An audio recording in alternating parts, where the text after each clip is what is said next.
Hello and welcome to DNQ Football for our capping off November video.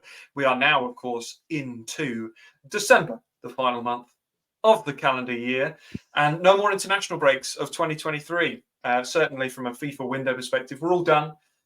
But oh my goodness, Ryan, what a way to bow out. November gave us San Marino creating history again.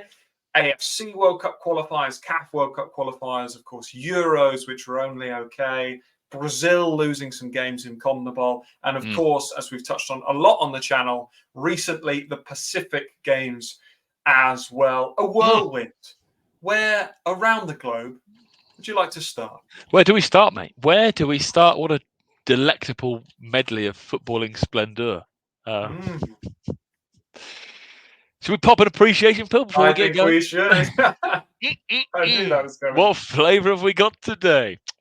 Well, yeah, sorry. So, November, wow. Absolute wowzer.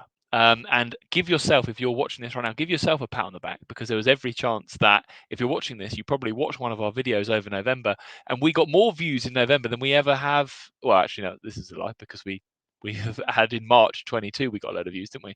But in November 2023, it was our second ever biggest month for views. So we are super. Is that right?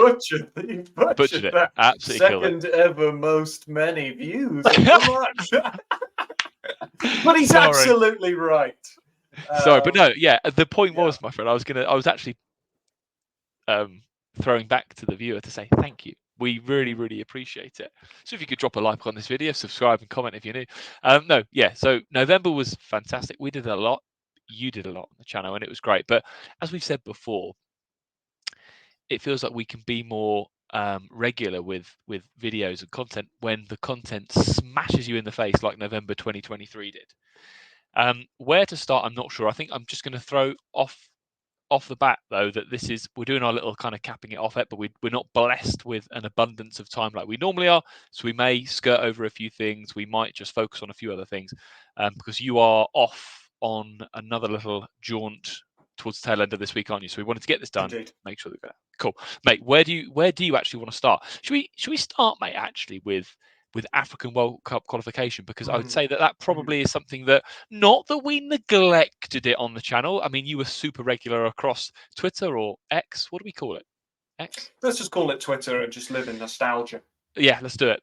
However, we didn't do too many videos on the qualification or the first couple of matches of qualification just yet. I think you did a short on Eritrea, withdrawing from qualification. So shall we start there? Because there was a couple of humdingers, wasn't there, of sort of shock results. How do you want to go through this, mate? I tell you what. Let's start off with, because we put out a little thing on our community tab on YouTube, which I'm not sure that many people sort of use or see. But FM Ireland, a long-time subscriber, legend of the game, his question, in fact, who's made the best surprise start to African World Cup qualification, which ties in perfectly with us starting there, because there were some absolutely incredible results. And as I look sort of down the groups, his personal suggestion, Comoros, of course, who had an absolutely sensational win over Ghana towards the end of the international window. They're 1-0 win there. They're 2-2, my friend. I think the win over Central was like not expected, but sort of half expected that it would. I didn't expect it to be 4-2, but I thought Comoros might edge them out. But to then go and follow that up with an incredible win, I mean, it's difficult to look past the side that's got 2 wins from 2, because a number of teams have actually started quite poorly, I'd say. I think, just before we go on to maybe who started poorly, I do want to throw some light on Libya, actually, who are currently 120th in the ranking. So not in super minnow territory that we normally like to sort of dwell in. I couldn't think of the right word there, but they've got off to a good start with a 1-1 draw against Cameroon and a 1-0 victory against Eswatini. The Eswatini game, probably an expected victory, but the 1-1 draw with Cameroon is a result worth shining a light on.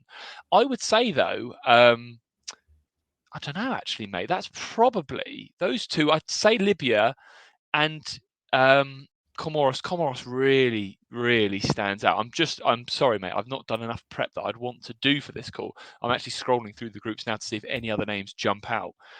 Well, I think, you look at Rwanda at top of their group, right? But they've not had on paper the hardest games, in the way that, I mean, they're not easy games, of course, and it's great for them. And they did beat South Africa, of course, which was a famous result for them. That was huge. They're currently top of the group. But I do have to say a personal favourite is still in Group C.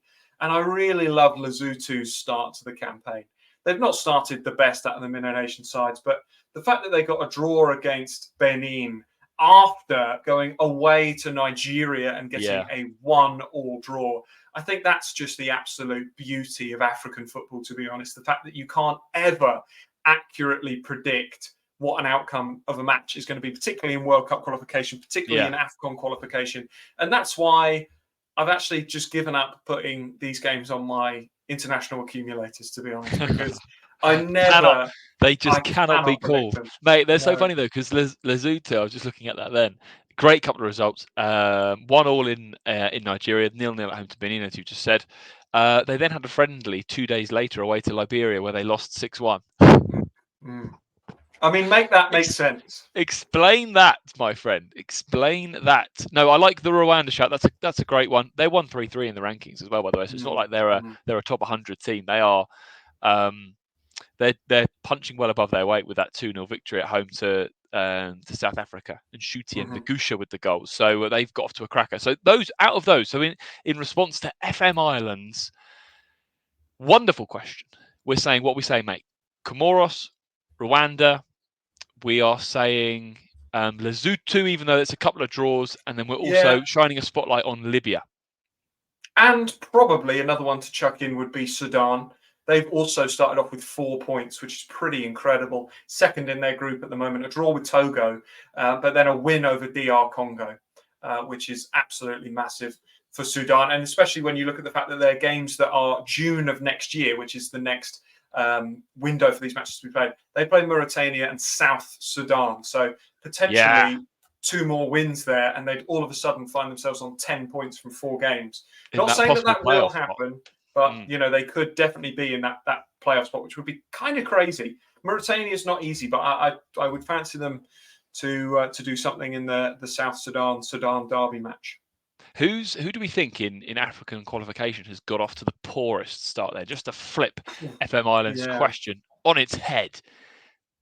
I mean, Djibouti played 2, lost 2, scored none, conceded 7. They've got a pretty tricky group. I mean, they did lose 6-0 to Egypt. That was a tough one. South Sudan picked up a point, which isn't bad, to be fair, when they played Mauritania. That's not bad for South Sudan. Mauritania would have probably wanted to have won that game. I mean, there's a couple on paper that, of course, jump out, right? You can look at it. Anyone can Google African World Cup qualifiers and see that the Seychelles played 2 and conceded 14. Pretty heavy. Obviously tough. Yeah, heavy going. But I actually am going to say that, obviously, as you know from the video that I did, disappointed by Gambia's start, a side that we sort of picked as potential for the second spot in that group. They lost to, mate. They lost to Burundi. They lost to the Ivory Coast, which was not necessarily unexpected. But just the fact that they've played 2, lost 2 doesn't get them off to a great start. But I'm also just going to throw out there a side that could easily, based on their group, recover their position. Again, go back to Group C. Nigeria played 2, drew 2. They drew with Lesotho and Zimbabwe. Very, very poor results. That's probably the biggest gap between expectation and reality, I'd say. Yeah. I'd agree with that, mate. Despite the Seychelles' terrible start in actuality, I'd have to give it to Nigeria. Now, it's a recoverable position because of their group, no disrespect intended, but that is a really, really poor start to World Cup qualifiers. Shout out quickly on a couple as well. Mauritius picking up a point is a really good result when they played Angola. Eswatini also in Group D played 2, lost 2, and they've had a couple of, they've got a tricky group there. But when we've watched them before, they've got a good side there, I think, Eswatini. So I'm maybe surprised that they've not got off the mark just yet. And then actually, as you scroll through, there's a lot of groups that are being led by sort of who you'd expect, actually, isn't there? Just looking here, Yes, Algeria lead yes. one, Ivory Coast lead one, Morocco lead one, Cameroon, Senegal, Egypt. You know, it's sort of following. There was, I felt like with African qualifiers, there were a lot of expected results, but with a light dusting of some shocks and some brilliant shocks and upsets. Yeah, and I think what will be really interesting to do in probably like a year's time, if we're honest, because then we'll understand the picture a little bit clearer, is do a rewatch of our predictions as to who we thought would go through. Because I think that what a reaction. No, it wasn't. We didn't do an initial reaction. We did a predicting every team that would go through. Oh, we did. Yeah, we did. Yeah, but we could react to that. Exactly. That's content. It's what I call the infinite content loop. And then we can react to our reactions. To the reaction. Don't forget to like and subscribe. Anyway, so no, but it would be interesting to look at, and I think again, if we got some right, I think we'd have got like Senegal winning the group right, which is not that much of a pat on the back, if I'm honest. But I'd be really interested. For yourself. I'd be really interested to see the difference between who we thought would come sort of second, and who actually is in that spot. Now, it's too early to do that because they've only played a couple of games. But all I know is that I didn't even give a thought to, say, Sudan, who could suddenly find themselves on 10 points after the June internationals. And I put a lot of emphasis on sides I'd seen a lot of. And, of course, Gambia are always one of those. And they've got off to the worst possible start. So definitely something that we'll be keeping tabs on after the international breaks. But, of course, for Africa, we have AFCON coming up as well, which is going to be absolutely huge. End of Jan, start of Feb. And excited for that, actually. The pinnacle, really, of African football. You always see one or two sides come really out of the woodwork and surprise. I think that the groups are tough for a lot of teams. We, of course, did our reaction to the draw on the channel as well. But yeah, I'm really looking forward to that. That for us, because not after this podcast step, but in about 2 weeks' time, we'll then sort of take our couple of weeks off over the Christmas period. But then we come back in January and we're straight into AFCON and something else, of course, that we'll cover when we talk about a different region as well. But yeah, cannot wait for that. Yeah, 13th of Jan to the 11th of February, AFCON 2024. Yeah, it'll good. It'll give us a little. That's a nice little. That tees you up for the year, I think, doesn't it? Yeah. Coming into, it's a nice little starter. Yeah, well, it kickstarts the year for us, doesn't it? Because we're going to be, waist high in chocolate and cake from Christmas and roast dinners. So you're probably going to see, when it gets to the January vids. But also, it's cold, it's dark, it's horrible in the UK, and there's always a little bit of, but then we can drag ourselves out, watch the AFCON games, and get some inspiration to get back on the D&Q hype. So yeah, really looking forward to it. Nice, mate. Nice. Yeah. What do you want to? Where do you want to dip a toe in now? Let's just go straight up for 30 seconds and talk about San Marino. We did a couple of vids on San Marino, either before or during the Euro quals. I've messaged you this already, but we did a video on the channel saying, and it was the whole thing was essentially, will they score? And it was, well, you did one actually before the qualification started saying, will they score a goal in qualifying? And then they hadn't. So then we did another video and I was like, and I threw out even more facts and stats around, they've not scored for this long and blah, blah, blah, blah, blah. And then the 3 games since we put that video on the channel, they've scored in every single game. You are welcome. Starting in October and then continuing.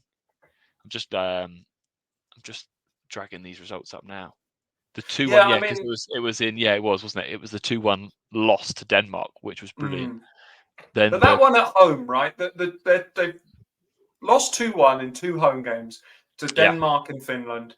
And whilst that's great, it's at home. The fact that they went away to Kazakhstan and scored in a 3-1 defeat is genuinely insane. And they've made it 3 on the bounce. I mean, I think 2024 is the year for them to organise a friendly and win. Do you think? I do.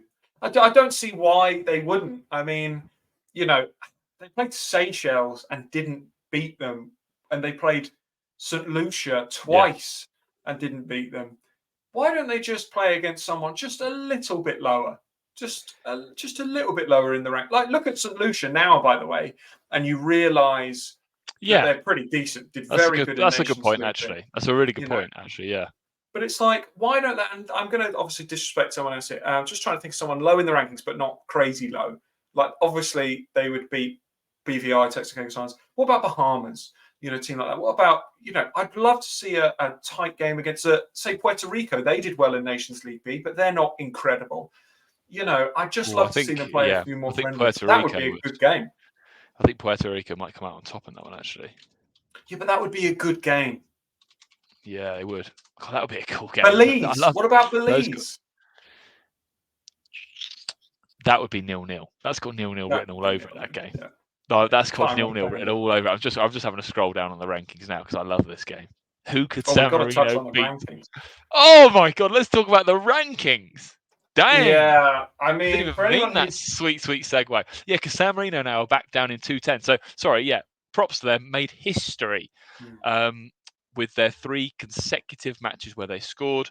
Also, quick nod to Gibraltar, who got absolutely battered like a big old bit of cod against France. That was a tough one, wasn't it? Was that the biggest ever defeat in European qualification? I think it might have been 14. Oh, it must have been. I mean, 14. It must be. I don't think anyone's lost by more than that. I think it is. So San Marino are back now, down unfortunately at 210 in the FIFA World Ranking. So the lowest. They still prop up the rankings in 210. Whereas we welcome some new additions back into the FIFA World Rankings after the Pacific Games. So the likes of Samoa, American Samoa, Tonga, Cook Islands. Cook Islands are back in the FIFA World Rankings. Which is FIFA World Rankings. Hello, I'm Jonathan Wass. So it's worth saying, actually, and we've touched on Africa already, and I did the short on it. The only footballing FIFA registered nation not in the rankings now is Eritrea.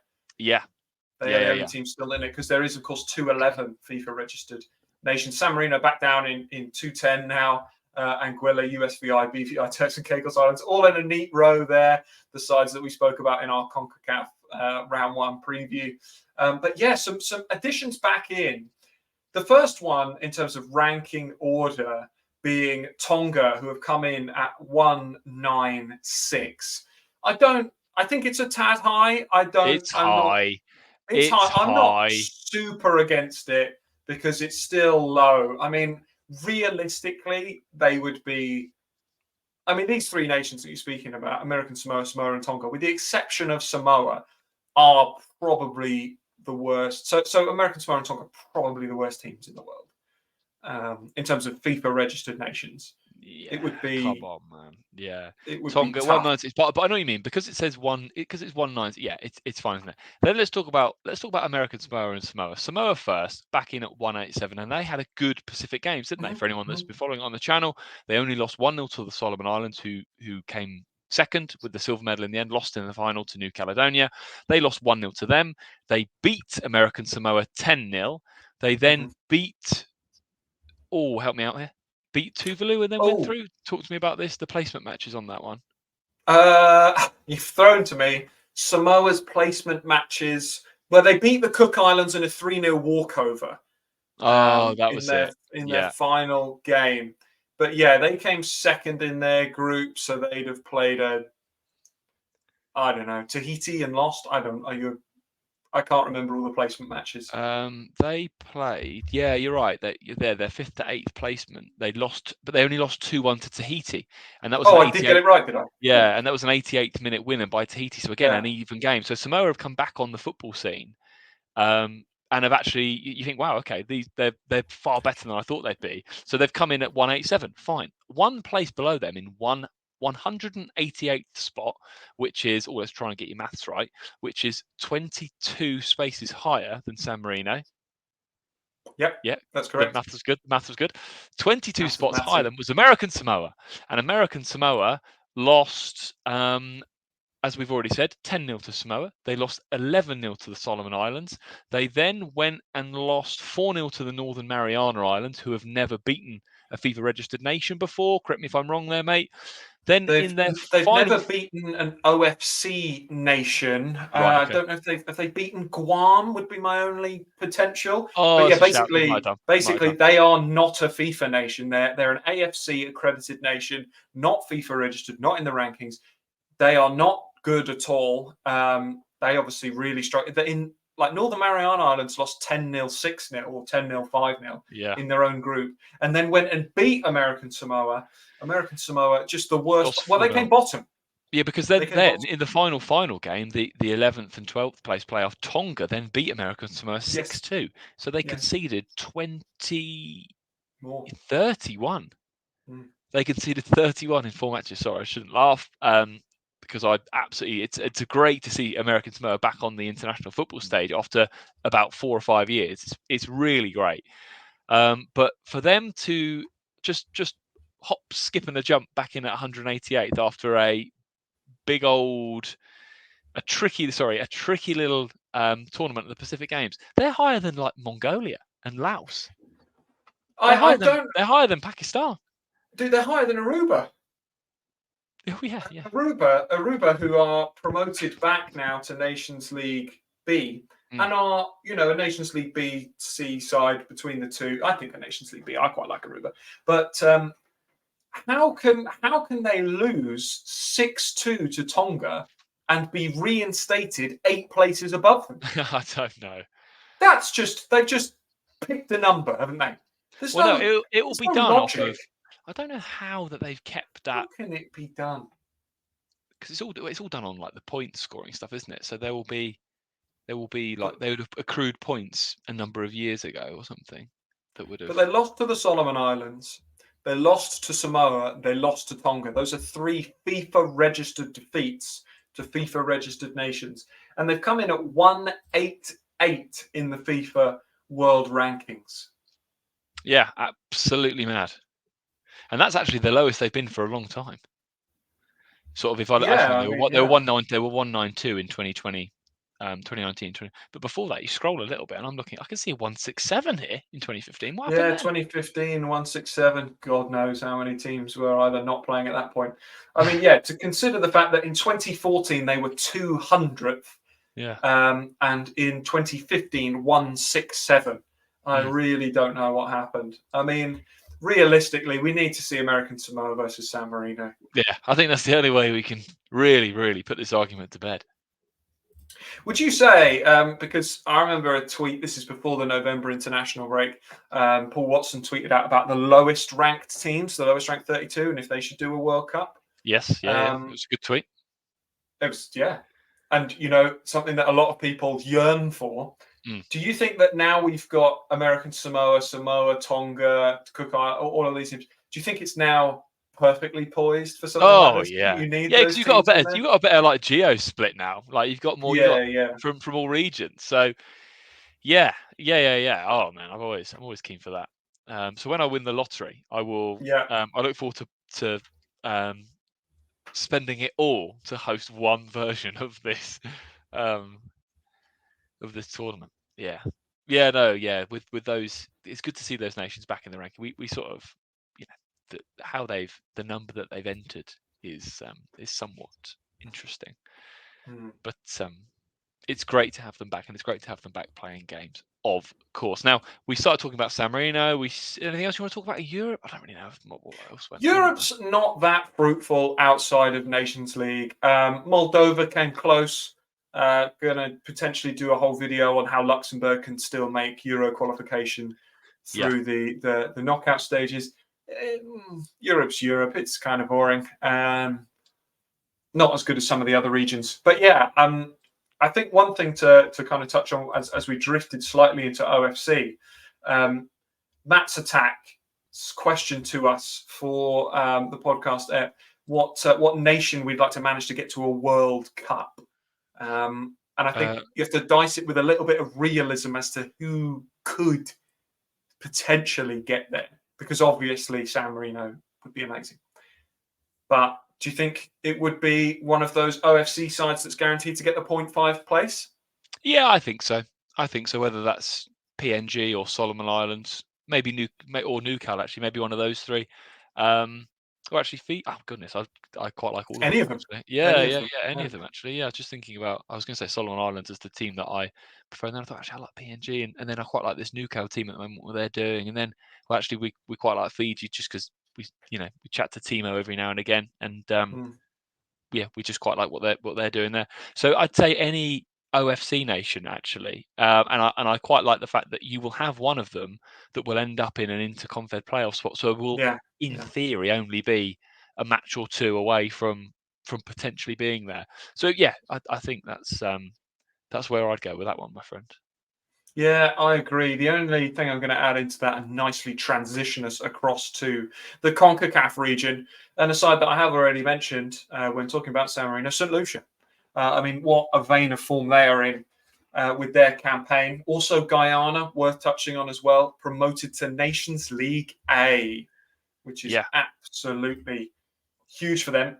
Of course, as yeah, I've incorrectly stated before, rectifying what I've incorrectly stated before. Sadly, without the Gold Cup being this year, um, it doesn't do anything for Gold Cup qualification, which is a real no. shame. No, But yeah, next I time think around, it will. someone put a comment correcting that on one of the videos a little while ago. But Yes. Yeah, yeah. that's a confusing one because they've changed the format to this quite a few times with stopping relegation and promotion, and then it used to segue into Gold Cup qualification stuff, didn't it? So yeah, not quite sure. But will that come back? I don't know. Will CONCACAF Nations League? Will the next edition will that contribute to Gold Cup? I don't know. I don't know. But no, Guyana. They've been promoted to League A with a match to spare. They still have a game against Yeah. Bahamas to play, and that's it's down as to be decided when that fixture is going to actually take place. So, Yeah, that but I was mean, due either to way, be they're played in Dominican Republic, I believe, and there was some really bad weather and things. So yeah. that game had to be sort of abandoned before it even took place. But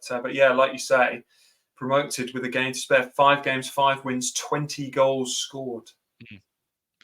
Yeah, so they've had a really good run, and it's not like they've had an easy group there with Puerto Rico, Antigua and Barbuda, and Bahamas as well. Mm, Um, Shout out, and you mentioned St. Lucia. They didn't quite win the group in the end, so therefore they haven't no. been promoted to League A in the CONCACAF Nations. I mean, that would have been insane if they had. They finished just 5 points behind Guadeloupe in the end. That played 6, they won 5, didn't they? That one because they had a head-to-head, didn't they? And St. Lucia beat them the first time that they played when St. Lucia played Guadeloupe. This was back in October, maybe, and then it was like, oh, hold on, can St. Lucia Mm, mm. do something mad here? And I'm just looking at the others, and it's kind of as to be expected, isn't it? Nicaragua were promoted in Group B, French Guiana in Group C. This is all of League B. Barbados relegated alongside St Kitts and Nevis, Belize, and Bahamas back down to League C, which is where we thoroughly enjoy sort of observing, don't Triple we? B relegation. A triple B from B to C. I tell you what was absolutely brilliant though. League B Group C, which finished on French Guiana on 10, St Vincent on 9, Bermuda on 8, Belize on 7. It's And a in the tight group, that. final match day, it could have gone in any direction. So I Mm. think there was the point that only French Guiana couldn't get relegated, I think. The other three could. And I think all of the teams, with the exception of Belize, could have won it. So genuinely incredible group. Unlike from a Barbados and Bahamas perspective, Barbados, of course, played 6, lost 6, and of course Tough group. Yeah, tough group. Bahamas. They're funny though. Bahamas I think they're won you know one. they're typically they're a bit like the boing boing baggies, aren't they? Like like a team that goes up and down from the Prem to the Championship. Like it's Yeah, them. You've yeah. got St Kitts and Nevis. There's a Hmm. couple of them that like I'm looking at. To be honest, I'm looking at both Belize and in fact I'm looking at all 4 of those that are going to go down to League C. They'll probably all get promoted again. They're too good. So you've got quite a group of teams there, haven't you? It's like Bonaire. Bonaire obviously have been promoted from League C to League B as the best performing second place team. That's going to be a really tough test for them, mate, isn't it? Yeah, oh yeah, for sure. Aruba, similar vein. They might come back down. Dominica, they might come back down. Bonaire and French St. Martin are the only teams you give half a chance to. But yeah, I mean, League B is now littered with really tough teams, especially when you consider, the teams that are going to come down from League A as well. Yeah, Yeah, because who's coming down from League A? See, so yeah, you could have Curaçao taking on Bonaire, basically. Yeah. That's Or that's Haiti. mad. Yeah. Haiti taking, yeah, absolutely crazy. Absolutely crazy. I'm just looking at this. I always I never really know what's going on with the semi-finals or the finals with this Nations League. Oh, nobody cares about that. I just watch League B and League C. Love it. I know. When it gets to the semi-final stage, because there's normally at that point still a match day left in League C, I'm just confused. I'm like, how are we suddenly in a final situation? The Nations League shouldn't have a semi-final and final, in my opinion. I think that it should purely be focused on just the league games, relegation and promotion. It doesn't have to be some kind of knockout thing. You don't have to win the Nations League. It's glorified friendlies, but we love to see it anyway. I guess, mate. Just lastly, then, before we close off, we can't not talk about AFC, the Well, opening for matches sure. of AFC Round 2 qualification. We had the announcement of the new manager for Afghanistan, joining in particularly difficult circumstances. For those that don't know, there is basically a player. I'm not going to call it like a revolt, but basically It's like a strike.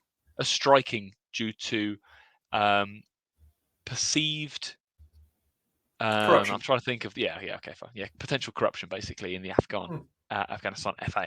So the new manager, which was, please hit me with the name because I cannot remember. It was, oh my goodness, Ashley Westwood. Westwood. Yeah. Ashley Westwood that joined, and they had a very, very tough opening day to Qatar with an 8-1 defeat. And they also lost 4-0 at home to Kuwait. So tough start. To be expected though, really, in that group. They've not really got any. That's a tough group for them in the spot that they're in. Good result for India, going away to Kuwait and winning the first game. That's an important game. They did lose to Qatar though, 3-0. To be expected, I think. Yeah, it was tough. I put a video out. I thought there was half a chance they could do something a bit better. And based on, because I did 2 videos talking about 2 sides I thought could cause a bit of an upset. One of them was Pakistan, who did well against Saudi Arabia match day 1. And I thought they could maybe cause Tajikistan some problems. That didn't quite turn out the way that people wanted. Similarly with India, based on their great win over Kuwait, I thought they could cause Qatar some problems. Again, I think that there were some slightly disappointed fans out there, but still plenty of time for, of course, you've only got to come top 2, so still plenty of time for India to do something there. But one sort of double header that really potentially shocked me the most actually was Bangladesh playing against Australia and then Lebanon. Two of the, well, it's a very tough group that Bangladesh find themselves in. They lost 7-0 opening day to Australia, only to then bounce back at home and draw 1-1 with Lebanon in just a genuinely brilliant outcome for them. And of course, there were some just great results from all around. Really, Hong Kong drawing with Turkmenistan, very passionate result. You had the Philippines drawing with Indonesia, points dropped for Indonesia / sort of both teams. And my personal favourite match of the window, which came on the 16th of November, Malaysia 4, Kyrgyzstan 3, a 93rd minute winner for Malaysia. And of course, they find themselves top of their group. Yeah, Mohamed Faisal with that winner. That was a mad game, wasn't it? Malaysia, played 2-1-2. I think we said before, didn't we, that the opening couple of games for Malaysia could potentially set them up quite nicely for this. Oman have already dropped points themselves. They lost away to Kyrgyzstan. So for Malaysia are in a good spot there already to get through to round 3. Obviously, a long way to go, of course. But the fact that Oman and they'll need Oman and Kyrgyzstan to take points off of each other when they play them. So Kyrgyzstan winning the home that sort of first game against them sets Group D up really, really nicely. Just as we go through, there's not been a huge amount of other sort of shocks and surprises from what I've seen in that. We had North Korea sort of came back on the international scene with a 1-0 away defeat to Syria, but then Myanmar they thrashed Myanmar 6-1. Myanmar have had a couple of tricky games: 5-0 against Japan, 6-1 to North Korea. Japan are just smashing everyone, aren't they at the moment? Just Japan are very good. I was going to say, I know this is far out of the DNQ realms, but what is this? What is this record that they've got at the moment? Do you want to, like this year, 2023, 6-0 against El Salvador, 4-1 against Peru, 4-1 against Germany, 4-2 against Turkey, 4-1 against Canada, 2-0 against Tunisia, 5-0 against Myanmar, and then 5-0 against Syria. Who is what is this squad for them? Jesus. Oh, it's incredible. I mean, they're in absolutely incredible form. And they are not a shoe-in to qualify for the World Cup, but certainly, if you look at the region as a whole, they're one of the best teams. In the vein of form they're in, you can't see them not qualifying for 2026. They've got some players, haven't they? They've got some real players. Sure. I'm just looking at here: Tomiyasu, Minamino, Kubo, Asano, Morita. Mitoma. Yeah, Mitoma. Yeah, was he not in the squad? I don't know. Is he struggling with injury? He's not in the squad. Nakatomo. Yeah, Mitoma. God, what a player. Ito as well, the guy that we've seen him play. We have. In the Europa League against us. Yeah. Anyway, mate, sorry, I was going to say I'm conscious of time. We can't. I'd love to sit on this for another half an hour, but I can't. As you know, we've got things on this evening, and we need to wrap it up. Anything else that you want to throw out there before we call it a night on this slightly shorter version of a capping it off podcast episode style video? Always rolls off the tongue. Always rolls off the tongue. Absolutely. Just to echo your thanks to the viewers, the people that have tuned in to D&Q, subbed, liked, commented. We appreciate all of it. Like Ryan says, it's our best month in 2023, November, and our second best month ever. Second only to when I was actually in Qatar for the OFC World Cup qualifiers. So I think that's fair enough. But yeah, a great month, absolutely huge, and just thanks to everyone, and we're raring and ready to go for 2024 as well. Nice. Yeah, we absolutely are. We absolutely are. And therefore, the only thing left to say is we'll see you next time.